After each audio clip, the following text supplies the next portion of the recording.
ایک شخص تھا، وہ رات کے اندھیرے میں گھر سے جو ہے نا مسجد کو نکلا نماز پڑھنے کے لیے. خیر اندھیرا تھا، وہ چل رہا تھا تو اسے ٹھوکر لگی، وہ نیچے گر گیا اور اس کے کپڑے سارے کیچڑ سے بھر گئے. وہ اٹھا واپس گیا، جا کر اس نے جو ہے نا گھر گیا، کپڑے تبدیل کیے، کپڑے بدلے اور پھر سے جو ہے نا نماز کے لیے نکل کھڑا ہوا. پھر راستے میں ہی تھا ابھی، پھر ٹھوکر لگ گئی، زمین پہ گر گیا اور اس کے کپڑے جو ہے نا کیچڑ سے بھر گئے سارے.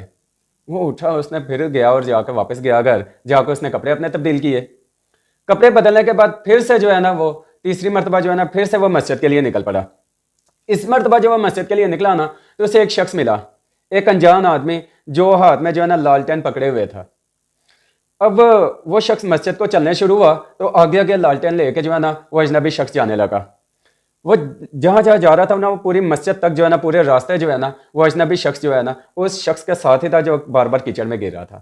خیر مسجد آ گئی، مسجد میں وہ شخص چلا گیا، اس نے نماز پڑھی. نماز ادا کرنے کے بعد جو وہ باہر نکلا نا، ٹھیک ہے، دیکھا وہی اجنبی شخص جو ہے نا لالٹین پکڑے جو ہے نا وہاں پہ کھڑا ہے. خیر وہ گھر کو جانے لگا تو اجنبی شخص پھر سے جو ہے نا اس کے آگے آگے چلنا شروع ہو گیا اور روشنی تھی لالٹین کی جس وجہ سے اسے رستہ صاف نظر آ رہا تھا. تو پورے گھر تک جو ہے نا اس نے جو ہے نا اسے ساتھ لے کے گیا اجنبی شخص. تو جب وہ کیچڑ میں جو گرا شخص تھا اس کا جب گھر آ گیا تو وہ گھر جانے لگا تو اس نے نا کوئی راستے میں بات وغیرہ نہیں کی، لیکن اچانک جب گھر آیا تو اسے خیال آیا، اس نے پوچھا، اس سے میں پوچھا تو صحیح یہ ہے کون؟ تو اس نے کہا بھائی کون ہو آپ؟ اجنبی شخص سے پوچھا کہ کون ہو آپ؟ تو اجنبی شخص نے کہا سچ بتاؤں تو میں ابلیس ہوں. اب وہ بڑا حیران ہوا جو کیچڑ میں گر رہا تھا بار بار شخص. وہ شخص کہتا ہے تم ابلیس ہو؟ بڑا حیرت سے کہا کہ یار تم تو برے کاموں سے یعنی کہ برے کاموں کی طرف لے کے جاتے ہو اور اچھے کاموں سے روکتے ہو، نماز سے روکتے ہو، تم مجھے کیوں ساتھ میں یعنی مسجد تک لے کے گئے اور واپس لے کے آئے؟ تو ابلیس نے کہا جب تم پہلی مرتبہ کیچڑ میں گرے نا تو اللہ پاک نے تمہاری عمر بھر کے گناہ معاف کر دیے. جب تم دوسری مرتبہ جو ہے نا پھر سے کپڑے بدل کے آئے اور کیچڑ میں گرے نا تب جو ہے نا اللہ پاک نے تمہارے پورے خاندان کی مغفرت فرما دی.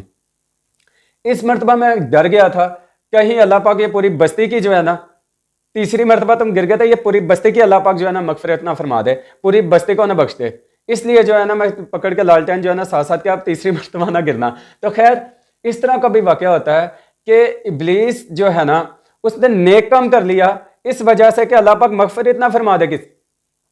تو کیونکہ اس کا اپنا ذاتی مفاد تھا، اس نے کہا ہوا کہ نہیں بھائی میں اسے گناہ کراؤں گا یا میں اسے جہنم میں ساتھ لے کے، اس کا تو مقصد ہے کہ انسان کو جہنم میں ساتھ لے کے جائے. تو کئی مرتبہ اپنے مقصد کے حصول کے لیے کئی مرتبہ اچھے کام بھی جو ہے نا کرنے پڑ جاتے ہیں یا کسی سے کروانا پڑ جاتا ہے.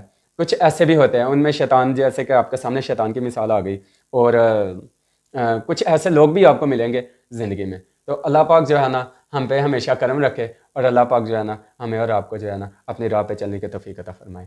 آمین.